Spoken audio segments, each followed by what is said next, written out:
Welcome to CBC Windsor News at 6. I'm Meg Roberts. Thanks so much for spending part of your evening with us tonight.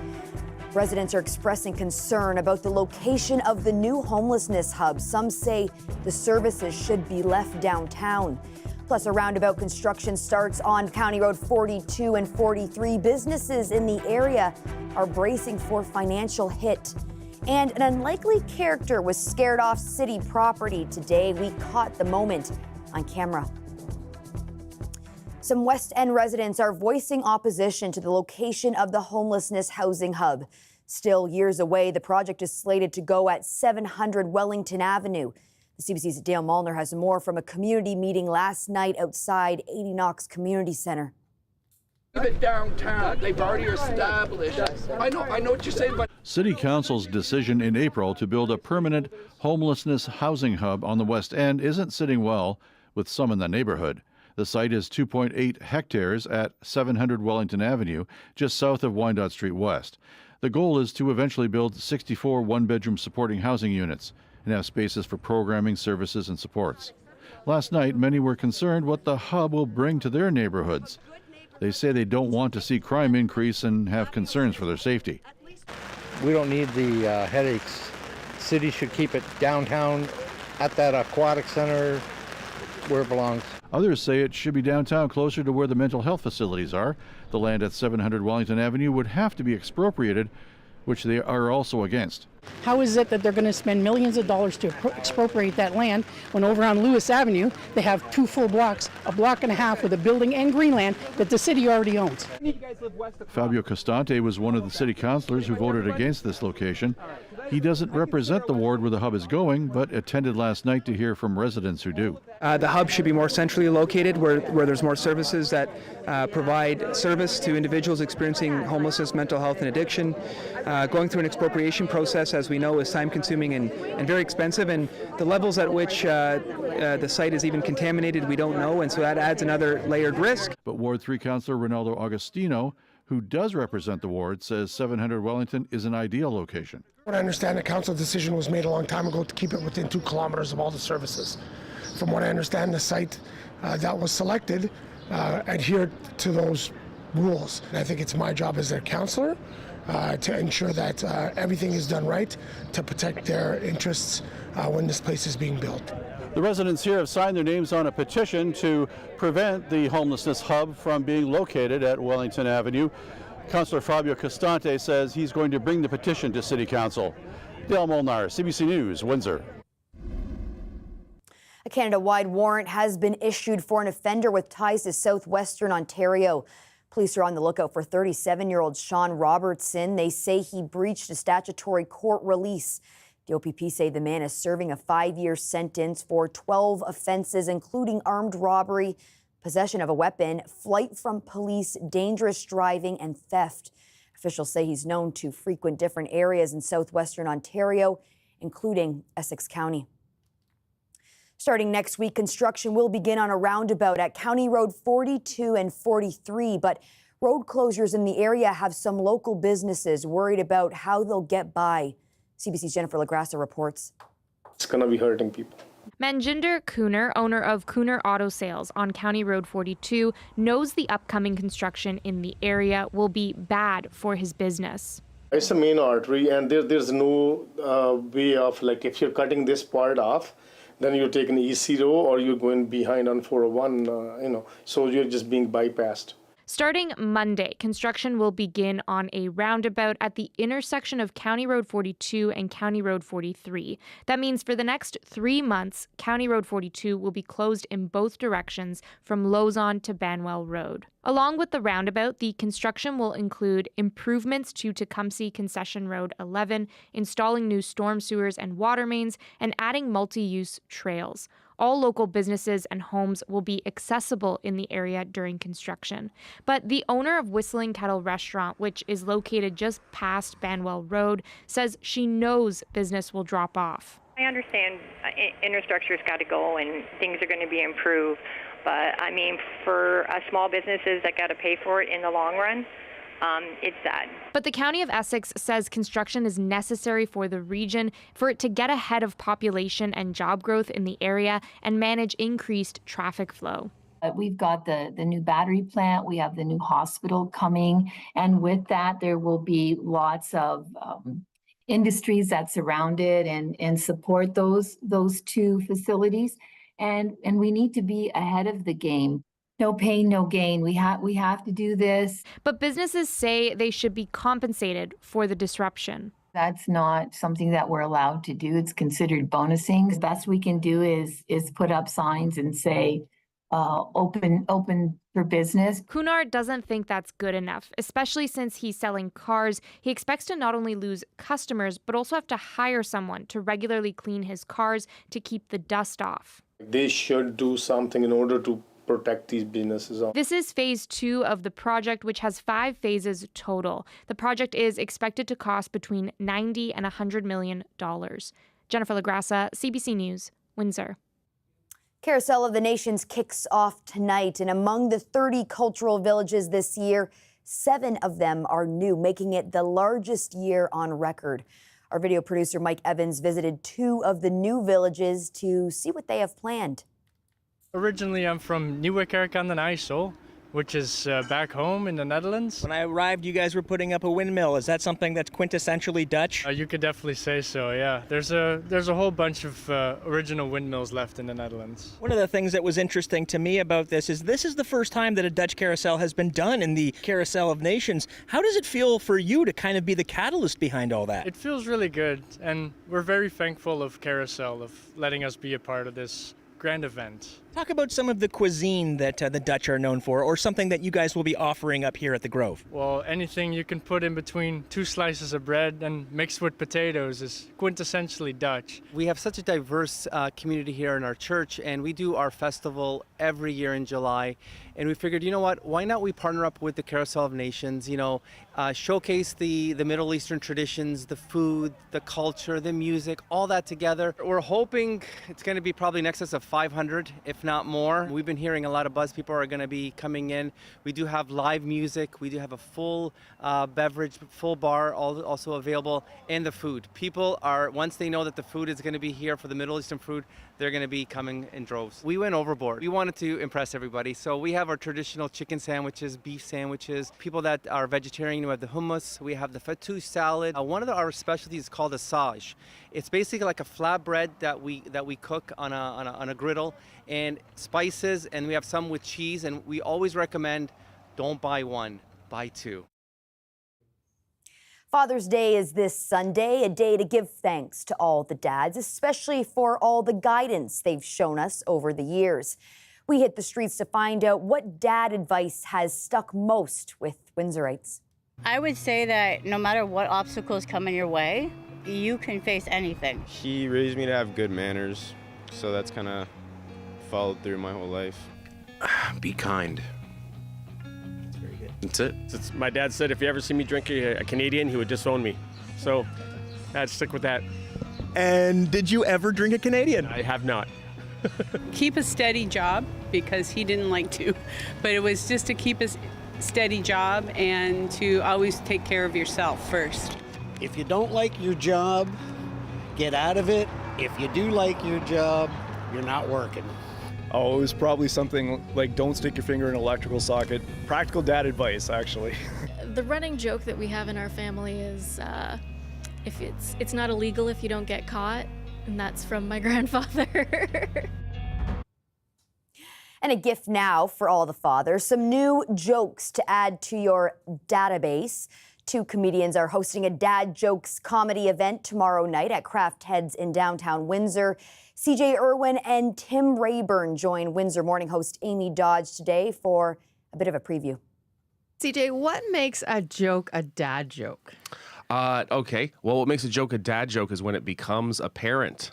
That was a good one. That's a dad joke. There you go. What is it about being a parent that it gives you such rich material that you can draw from? There's just things that you've learned that you didn't expect about kids, and then once you figure them out, you want to share it. Like, I'm warning all of you, please, just don't, not don't. They're great. I've just, Kids, they're kind of like, let me say something. Okay, this is the thing. Recover from that. I will. Kids are Okay. at school right now. They're not listening they're on the to way. this at all. No, they're great. This is the thing about kids. I will say this. Kids, they're kind of like farts, right? In that you don't mind your own, and sometimes they can even impress you. But other people's are disgusting. An unlikely character prancing around the 400 building next to Windsor City Hall today caused quite a scene. It spent about 2 hours in the downtown core. Check it out.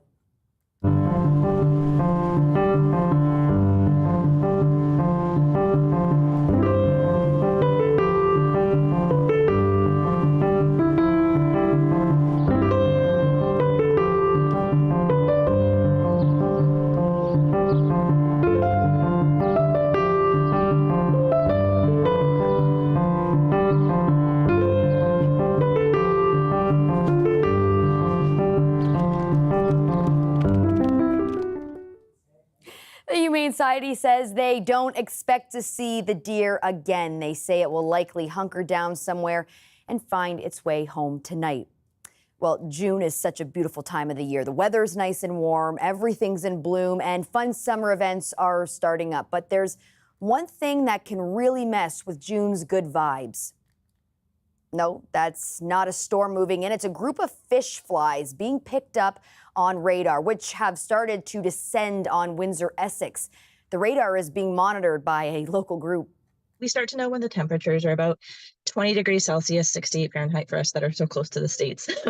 When we start seeing the lake levels get to that temp and we're watching the radar, we can start seeing them just emerge en masse. And then you can actually watch for wind direction, right? Because if the wind direction's not coming towards us, they're not really great navigators. They're following the path of the wind. So we're watching for that temperature, we're watching the radar to see them emerge, and then we're watching the wind direction to be like, hey guys, turn off your lights, they're coming. Now, fish flies get a bad rep around here for being generally unappealing, but 3-year-old Adeline is quite pleased. Fish flies are my new friends. Fish flies take to the water park too. They get to go to the water park? Loving Adeline's energy there. Fish flies probably do love the water park, but not everyone is so excited to see them. In fact, the complaints have already started rolling in. And CBC Windsor wants to hear and see them as we come into peak yucky season. For the next 2 weeks, CBC Windsor wants your most shocking fish fly photos. We'll air some of the photos on CBC News platforms on Fridays, and members of the CBC Windsor team will vote on the photos to find the most stomach-turning shot. The winner will take home some CBC merch. Please send your wildest fish fly images to windsor@cbc.ca with the subject line fish fly photos, and tell us your name, where and when the photo was taken, and any other information you think that we should know.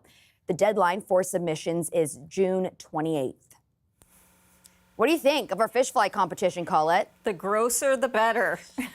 Exactly. That's what we're going for. And we see so many of those every year. We thought, why not get all those masterpieces in, one little web story and put them on here on TV? Yeah, I love it. And to be 3 years old again, where you're making friends with fish flies, right? You know? I know, the honesty, right? Being friends with everybody. Now we just think they're gross and smelly. I know, those days are past for me as Me well. too. Yeah. All right, let's go ahead and tell you what's to come. And I think you basically would have to be living under a rock not to have heard that next week we are going into a heat wave. Multiple days with temperatures in the 30s or 30 and above. Humidex values 40 and above. Likely we'll see records breaking, that's for sure. And yes, it is a heat dome setting up, and that's why it's going to become stagnant, and that pattern is going to stay in place for several days. So I mentioned this the other night, but if you have air conditioning but it's not functioning, or for the winter you covered it up and you put the breaker off, that kind of thing, get things going again. If you didn't yesterday in the heat that we were experiencing, you definitely need to be doing that for next week. Our current temperature is way more comfortable, and it's going to be into the weekend, at least for Saturday, to 23 degrees. It gets a little warmer for Father's Day. 19 Sarnia, a bit of humidity, not much, definitely not oppressive, not where we're going. And those winds, the breeze, it's been relatively strong, 25, 30 kilometers an hour with stronger gusts that have been 40 or just above, as you're seeing there for Windsor. And even with the daytime heating and that colder air aloft, a little pop-up kind of shower turning into a thunderstorm. Did you see maybe 2 lightning strikes there? And then that's dissipating, moving out over the lake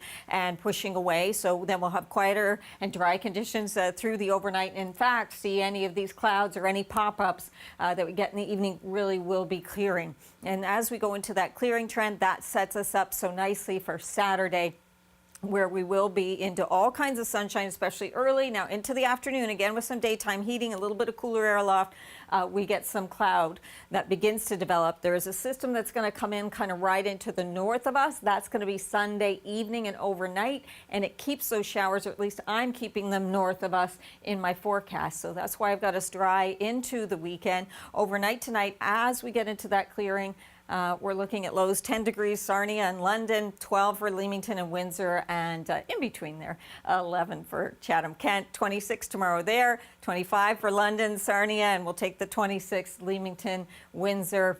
Enjoy it. Temperatures near seasonal. Then we begin that climb, and again, it's not just the temperature on the thermometer, it's the dew points as well. So that's how it's going to feel. Not so bad on Sunday for Father's Day. Monday, Tuesday, Wednesday, yes, those are the numbers, but look at those humidex values, Meg. Be prepared, folks. We will have to be. Thanks so much for that, Colette. You're welcome. Coming up, Josiah Sinanen with his Week's End segment. Stay tuned.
Josiah Sinanen joins us now for his Week's End segment. What do you have for us this week? Yeah, well, Meg, we are in June, which is Pride Month, as I'm sure you've heard, and we have such a rich community of LGBTQ people in our Windsor-Essex community. They're doing amazing things, and I wanted to choose one that caught my attention this week. It's a short film that will be set in Windsor, and it's based on a real-life local coming-out story. It's called Molly Jolly Christmas, and I know it's not anywhere near close to Christmas this time of year, but the film is currently in the works to be filmed in Windsor soon, and it's directed by one of our local filmmakers, Ken Amlin. The plot surrounds a man in his 30s named Michael. He's facing a lot of anxiety coming out later in life to his parents, and he decides to do so over Christmas dinner. But there's a mix-up with a twist. His parents end up being under the influence. Ooh. And I won't give away too many more details, but that serious subject matter becomes this heartfelt comedy about the coming out experience. Now, Josiah, you said this was based on a real story. I'm a nosy journalist. What's the story? Yeah, so we have that answer for you, Meg. We got to the bottom of it. So the lead character in this movie, his name's Michael, and he's actually played by a Windsor local as well named Joel Samand. Now, he's based in Vancouver. He's done some pretty big projects recently, The Flash, Supernatural, but he's coming back to Windsor just for this story, which is really special. And the storyline is based on his real coming out story, which happened in Windsor in the 90s. So like the movie, it was something that he didn't necessarily plan, but it all came out one night in front of his parents. And though this movie is not an exact replica of all the details, he explained to Afternoon Drive yesterday what it was like to revisit such a serious moment in his life with a comedic twist. It's an interesting experience for me because it's constantly, reminding that it's like they always say coming out, you don't just come out once, you're constantly coming out, right? So it's having to do that again. So part of it is scary, but actually doing it afterwards, I feel very liberated, much like the character, I guess, in this case, art imitates life. So I feel very liberated, and the more I am myself every day, the better I feel. Yeah, really special there, Meg. The more he is himself, the better he feels. So this role had a lot of significance for Joel, and he was raised in a devout Catholic home in Windsor in the 90s, like I mentioned. He told us there was a sense of things being a lot easier by then in the 90s, but that wasn't always the case. So he's hoping that his character will come across as inspirational for people who may have had a harder time coming out. I understand you also spoke to the director. What can you tell us about that? Yeah, so this is a really cool story as well. Director Ken Amlin and Joel Samand, who we just heard from, actually went to high school together. So it was Ken's idea to bring the story of his friends coming out to a new light. And here's what he had to say on Afternoon Drive. We're really gonna hit that message home. So no matter what your views are, when you watch this film, if you can agree that accepting people who are different from you and trying to make an attempt to understand why they might think something different than you is a good thing, then I think you're going to really like this film. And we wrap all those themes up as a comedy so it's entertaining, because no one wants to sit and be lectured to as a PSA. They want to be entertained. So we give them something fun to laugh at, and at the end of the whole experience, they can say, oh, okay, you know what, that had a positive message, that was actually really good, that taught me something I wasn't aware of. So Josiah, when can we see the movie? Yeah, so Meg, we got some early access here. That was exclusive footage. That filming is set to start closer to the winter in Windsor for a release next Christmas. But there are a lot of exciting updates unfolding, and you can follow the team on their Instagram to keep up at Molly Jolly Christmas Film. And you can also hear the whole interview with Joel and Ken on the CBC Listen app by searching for Afternoon Drive. Well, thank you very much for this. I hope you have a great weekend. Yes, you too, Meg. Thank you. There's been a development in the largest gold heist in Canadian history. More information on that coming up after the break.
There's been a development in the largest gold heist in Canadian history. Last spring, police say $20 million in gold bars and cash were loaded onto a truck near Toronto's Pearson Airport, then driven away. Now CBC News is learning that one of the suspects, still at large, is preparing to turn himself in.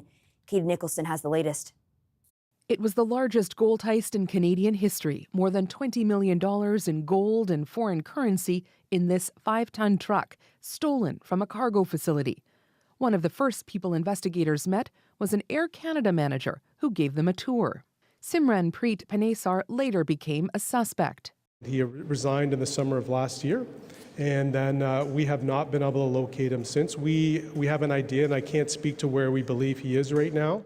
2 months after police announced charges against him, Panesar has resurfaced.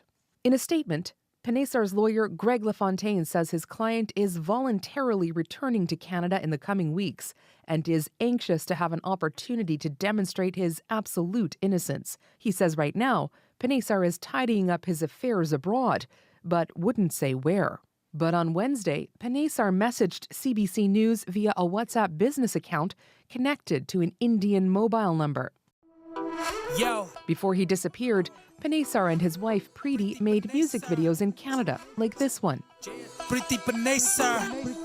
and were apparently trying to break into the Punjabi entertainment industry.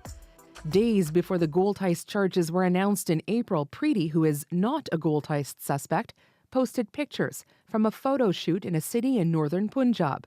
She tagged people and businesses in her posts, and CBC News contacted them and sent multiple emails to Preeti's official account. That all led up to the WhatsApp message from the suspect on Wednesday. If Panesar returns to Canada, that leaves just one suspect still in the wind, Arsalan Chowdhury. The case is still in its early stages and the investigation is ongoing, but across the border, a U.S. arms trafficking trial involving the alleged wheelman in the gold heist is scheduled to begin in September in Pennsylvania. Katie Nicholson, CBC News, Toronto. Before heading to the G7 summit, Pope Francis met with a star-studded cast of the world's most famous comedians at the Vatican. Francis welcomed more than 100 comics, including Jimmy Fallon, Whoopi Goldberg, Stephen Colbert, and Chris Rock. He praised their ability to make people smile. The 87-year-old pontiff said laughter is contagious, and it can unite people and overcome social barriers. After delivering his speech, the Pope greeted all the comedians personally, sharing a joke and a laugh. That's it for CBC Windsor News. Don't forget, for news anytime, you can go to our website. Thanks so much for tuning in. Looking forward to seeing you back here next week.